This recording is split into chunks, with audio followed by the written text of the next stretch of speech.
22 दिसंबर का paper solve करते हैं। आ जाओ, अभी होते हैं, बस स्पीड में लेंगे, ज्यादा लेंगे, बस में 20 मिनट लगेंगे। एक गणितीय अध्यापिका ने विद्यार्थियों को एक टेनग्राम में दिए गए सभी आयत को पहचानने के लिए कहा। उपरोक्त क्रियाकलाप विधियों का वैन हिले द्वारा दिए गए ज्यामितीय तर्क के किस स्तर को पहचानना है? बेटा किसके द्वारा? टेनग्राम में जो आकृतियां दी गई हैं, आकृतियां जो दी गई उनके आधार पर पहचानना है बेटा। किसके आधार पर? ठीक है, आकृतियों के आधार पर पहचानना है बेटा। ठीक है, तो आकृतियों के आधार पर पहचानना है, तो आंसर क्या बनेगा? अब आप इसके लिए आप क्या करोगे? अब इसके लिए मुझे आपको पिक्चर बताना पड़ेगा। जैसे फॉर एग्जांपल के लिए ये रहा हमारे सामने, ये वाली पीडीएफ जो है ना, मैं टेलीग्राम उस पर डाल दूंगा बेटा। किस पर? एडी लाइव पर। तो इसको आप लोग पढ़ लेना पूरी पीडीएफ को, जिन लोगों ने नहीं देखी है। ठीक है, ये पूरी पीडीएफ पढ़ लेना बेटा। ठीक है, पढ़ के जाना बेटा, पढ़ लो यार। ये रहा, देखो ये 10 ग्राम में है, और 10 ग्राम में कहा कि बेटा आकृतियों को पहचान, उनकी बनावट के आधार पर पहचान। आकृतियों को उनकी बनावट के आधार पर पहचान। आकृतियों को उनकी बनावट के आधार पर पहचानना है। कौन सी आकृति कैसी है? तो यहां पर आंसर क्या होगा? आकृतियों की बनावट के आधार पर, यानी वैन हिले साहब पहले स्तर की बात कर रहे हैं। किसकी बात कर रहे हैं? पहले स्तर की। ठीक है, किसकी बात कर रहे हैं? पहले स्तर की बात कर रहे हैं। ठीक है, तो इसका जो आंसर बनेगा बेटा, इसका आंसर क्या बनेगा? इसका आंसर बेटा वैसे बनना तो ये था, लेकिन आंसर यहां पर सीटेड ने, क्योंकि इसका मतलब भी विजुअलाइजेशन है, आंसर इसका वैसा डी सही है। क्योंकि आकृतियों की बनावट के पहचानना, यही हमारा फर्स्ट है, फर्स्ट ऑप्शन, यानी ये हमारा सबसे पहला है। ये देखना है, देखना और पहचानना, पहचानना, डी आंसर बनेगा। आ जाओ, अगला क्वेश्चन है, बताओ पजल्स क्यों दी जाती हैं? पजल्स गणित को पढ़ाने के लिए खेल और पहेलियां प्रभावित रणनीति क्यों? क्योंकि पजल्स से क्या होता है? बच्चे की क्रिएटिविटी बढ़ जाती है। क्या होती है? बच्चे की सृजनात्मक शक्ति बढ़ती है, बच्चे की कल्पनात्मक शक्ति बढ़ती है। तो आंसर क्या बनेगा हमारा? बी बनेगा।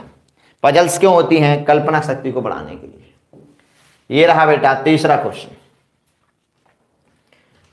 कुछ नहीं बेटा, ये बहुत इंपॉर्टेंट, याद करो, डीन्स ब्लॉक द्वारा दिया गया। आप डीन्स ब्लॉक के द्वारा मेरी उसको याद करिएगा। डीन्स ब्लॉक का क्वेश्चन आया है बेटा, डीन्स ब्लॉक का। अब डीन्स ब्लॉक के लिए आपको क्या करना पड़ेगा? डीन्स ब्लॉक का क्वेश्चन आया है, ये द्वारा दिया गया है, गणितीय। याद करो मेरी क्लास को, मैंने आपको पढ़ाया था डीन्स ब्लॉक का। कहां है डीन्स ब्लॉक का? ये रहा।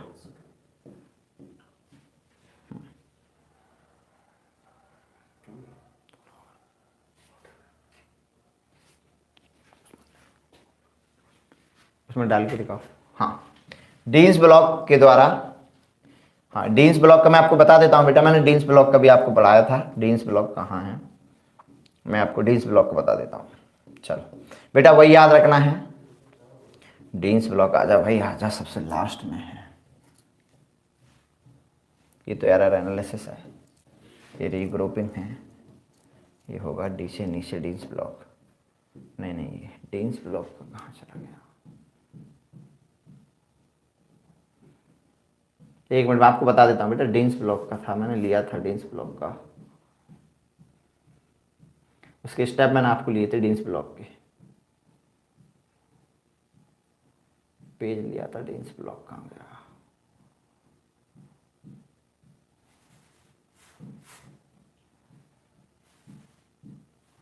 तो डीन्स ब्लॉक के चरण कहाँ गए? एक मिनट रुक जाओ बेटा, ये 1 मिनट। डीन्स ब्लॉक,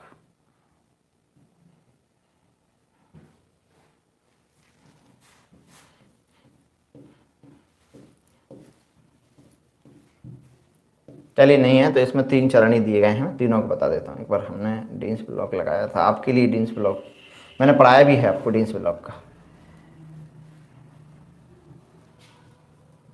ये रहा डीन्स ब्लॉक का।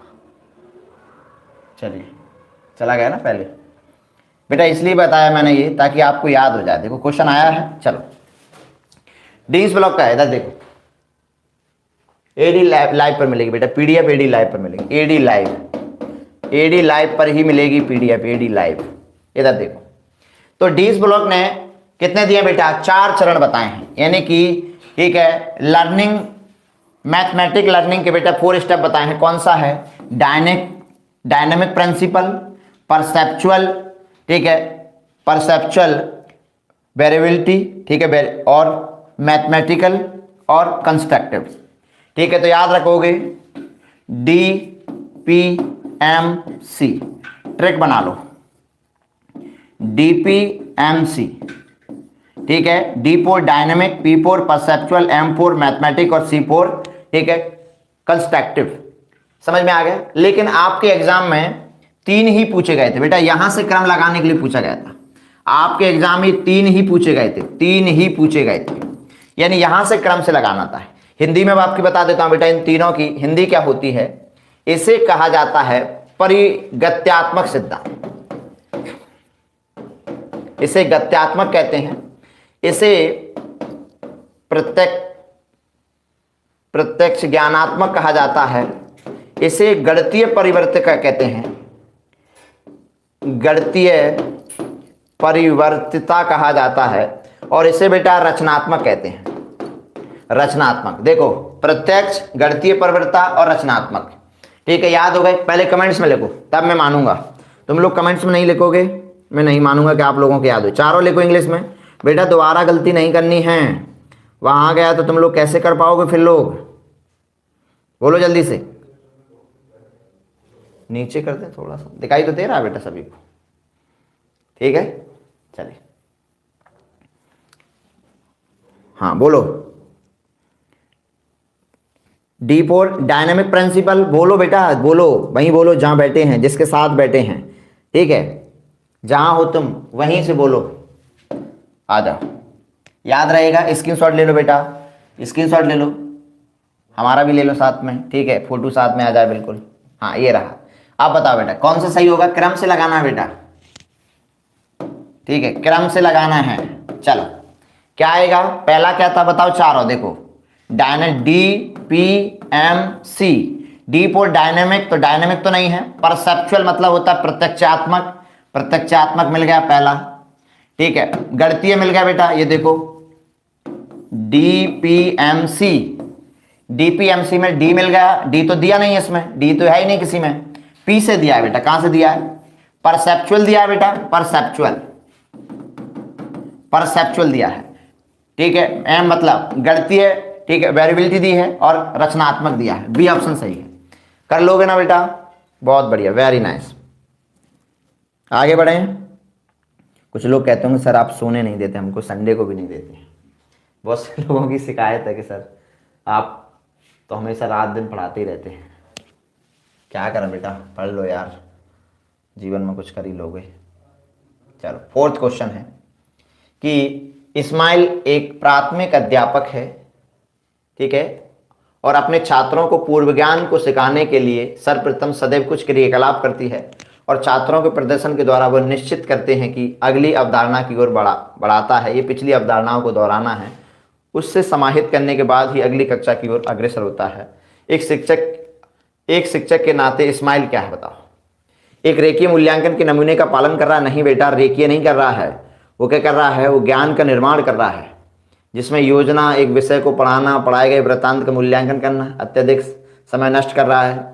वो एक विषय को पूर्ण करने में पश्चात मूल्यांकन करना चाहिए। एक चक्रीय मूल्यांकन के नमूने का पालन कर रहे हैं, और मूल्यांकन में नमूने के एकत्रित बच्चों को अधिगम वातावरण को सुधारना सम्मिलित है। डी ऑप्शन सही है, बहुत आसान क्वेश्चन है, ठीक है, डी सही है। कोई डाउट यहाँ तक, बोलो। आगे बढ़े, नेक्स्ट आ गया आपका फेवरेट क्वेश्चन, रूब्रिक्स वाला क्वेश्चन। ये तो हमने पहले ही बता दिया आपको।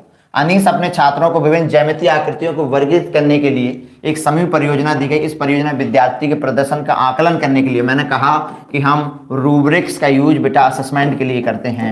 रूब्रिक का यूज किसके लिए, असेसमेंट के लिए आता है, तो ये ऑप्शन सही हो। चलो 6 क्वेश्चन है। ये कह रहा निम्न कौन सा गणितीय पाठ्यक्रम में शाब्दिक समस्याओं के उद्देश्य का उपयुक्त वर्णन करता है। कहां पर वर्डिंग प्रॉब्लम को, बोलो, ठीक है। तो अगर हम बच्चों को शाब्दिक समस्या करा रहे हैं तो बच्चे क्या कर पाएंगे बेटा, वो स्कूल से बाहर के जीवन को क्या कर पाएंगे, कनेक्ट कर पाएंगे। क्या कर पाएंगे बेटा, यानी कि बाहर के जीवन से क्या करती है, जोड़ती है। क्या करती है बेटा, बाहर के जीवन से जोड़ती है। 7 क्वेश्चन बेटा, अल्प व्यक्त छोटे बच्चों के लिए निम्न कौन सी, ये कह रहा है कौन सी प्रक्रिया पूर्व संख्या संकल्पना का भाग है, बताओ। अच्छा क्वेश्चन है बेटा, ये संकल्पना की बात कर रहा है, और ऐसे क्वेश्चन एग्जाम में आ जाते हैं। पहले लाइक तो करो सभी लोग, सभी विद्यार्थी बोलो। तो क्या होगा बेटा, इसका आंसर क्या बनेगा कि क्लासिफिकेशन, पैटर्न और कॉरस्पॉन्डेंस। ये इंपोर्टेंट क्वेश्चन है बेटा, इस पे स्टार लगा लो, स्टार लगा लो इस पर, कि अगर हमें क्या करना है, पूर्व संख्या यानी पूर्व संख्या संकल्पना का भाग है तो हम क्या करेंगे, क्लासिफिकेशन, ठीक है, क्लासिफिकेशन के बाद में पैटर्न, पैटर्न के बाद में 1 to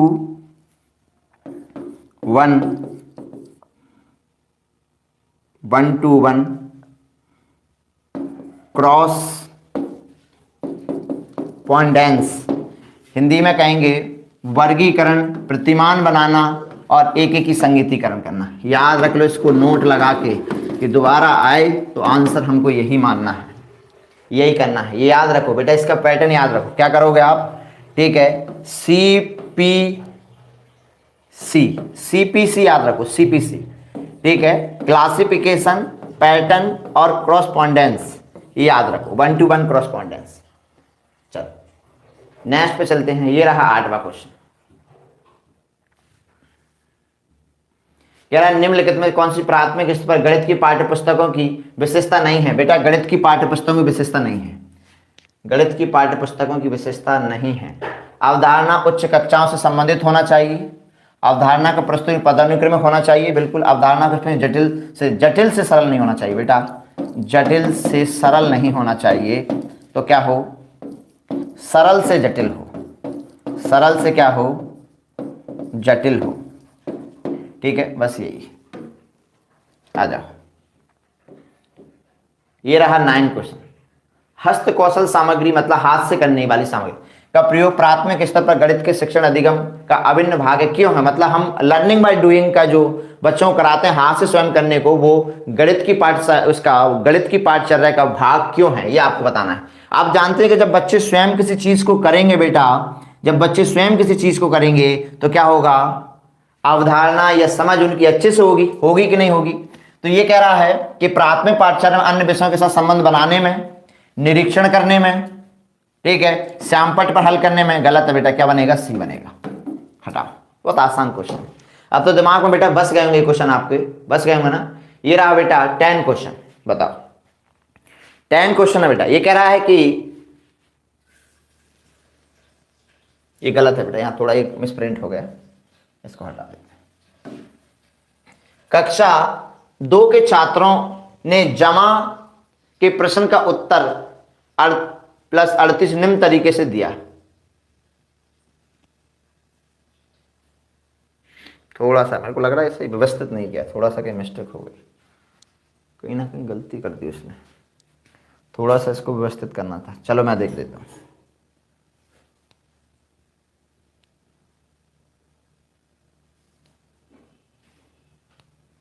ठीक है, यहां पर अच्छा ये ऐसे होगा 56 प्लस ऐसे होगा, देखो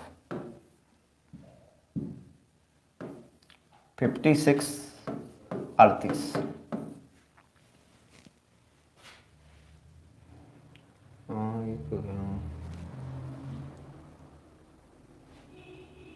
नहीं वो सही है बेटा हमारा।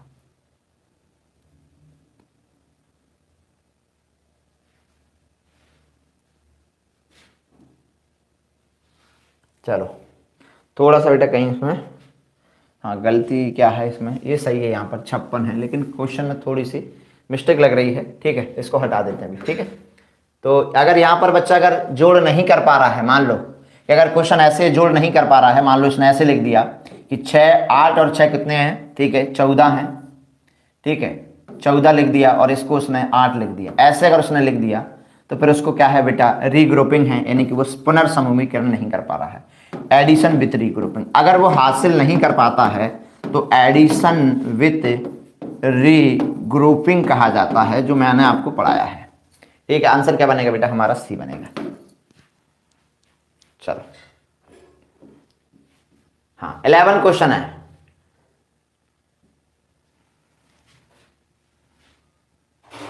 चलो राष्ट्रीय पाठ्यचर्या की रूपरेखा 2005 अनुशंसा करता है कि प्राथमिक कक्षा में गणित के शिक्षण के लिए, गणित के शिक्षण अधिगम के लिए, ठीक है, एकीकृत उपागम का प्रयोग में लाना चाहिए। इसका अर्थ क्या है? एकीकृत का मतलब होता है बेटा कि जोड़कर, सभी विषय को आपस में जोड़कर, सभी यानी कि एक विषय से दूसरे विषय को जोड़ना, एक विषय को दूसरे से जोड़ना बेटा, ये एकीकृत होता है। इंटीग्रेट करना चाहिए बिल्कुल। जैसे कि हम लोग गणित में ईवीएस पढ़ाई जाती है फर्स्ट क्लास में, राइट, ईवीएस पढ़ाई जाती है, लैंग्वेज में ईवीएस पढ़ाई जाती है, ताकि बच्चा क्या कर सके, उसको आसानी हो समझने में, उसको आसानी हो। ठीक है, तो देखते हैं बेटा क्या सही बनेगा इसका। पहला कह रहा है कि गणित को समस्या समाधान के साथ एकीकृत होना आवश्यक है, यानी गणित को समस्या समाधान के साथ होना, एकीकृत होना आवश्यक है। बेटा ये मैंडेटरी लग गया, आवश्यक है, जरूरी नहीं है बेटा, कंपल्सरी नहीं है, ये कह रहा है कि आवश्यक है। ठीक है, ये क्या कह रहा है कि गणित को समस्या समाधान के साथ एकीकृत होना क्या है? आवश्यक है। आवश्यक है, तो ये हमारा बेटा ऑप्शन क्या बनेगा? ये हमारा मैंडेटरी कर रहा है, और होना चाहिए कह सकते हैं, लेकिन आवश्यक है, देखो आवश्यक है, ऑप्शन गलत है। गणित बच्चों के साथ गणित बच्चों की कक्षा के अंदर व बाहर अनुभवों के साथ एकीकृत होना चाहिए। बिल्कुल सही है कि वो अंदर और बाहर दोनों चीजों से जुड़ा, मतलब वास्तविक जीवन से जुड़ा होना चाहिए। ठीक है, ऐसा ही नहीं कि किताबी दुनिया, तो ये सही है। ये कह रहा है गणित को अन्य विषय जैसे पर्यावरण अध्ययन, भाषा के साथ एकीकृत किया जाना चाहिए, तो किया गया ही है, ये भी सही है। अब चलते हैं हम लोग इस पॉइंट पर। ये कह रहा है गणित उच्च स्तरीय है, गणित के साथ एकीकृत नहीं होना चाहिए, बल्कि होना चाहिए, कट गया, यानी कि दूसरा और तीसरा ही सही है। तो आंसर क्या बनेगा बेटा? हमारा फर्स्ट बनेगा। क्या बनेगा? फर्स्ट बनेगा। आगे बढ़े नेक्स्ट। 12 क्वेश्चन है कि निम्नलिखित में से कौन सा एक, ठीक है, गतिशील सक्रिय गणित सॉफ्टवेयर है, ठीक है, जो ज्यामिति, देखो अभी सॉफ्टवेयर पूछ दिया है, जो ज्यामिति, ठीक है, बीजगणित और इन चीजों को पढ़ाया जाता है। तो याद करो, मैंने आपको पढ़ाया था क्लास में, नहीं है तो मैं आपको बता देता हूं कौन सा सॉफ्टवेयर है। देखो पहले ये बता दूं इसमें कौन कौन से उदाहरण हैं, ताकि एक साथ सारी चीजें बता दूं। अरे कहां चला गया? देखो देखो,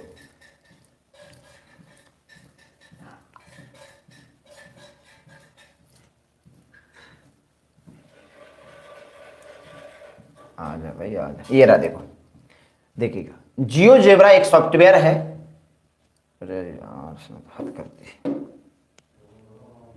जियोजेब्रा क्या है? एक सॉफ्टवेयर है। जियोजेब्रा एक सॉफ्टवेयर है, जो लिए ये एक सॉफ्टवेयर है जिस पर हम लोग सिखाते हैं। देखो ये एक सॉफ्टवेयर है, ठीक है, हम ये चीजें बच्चों को बताते हैं। ठीक है, तो राइट आंसर क्या बनेगा हमारा? फर्स्ट बनेगा।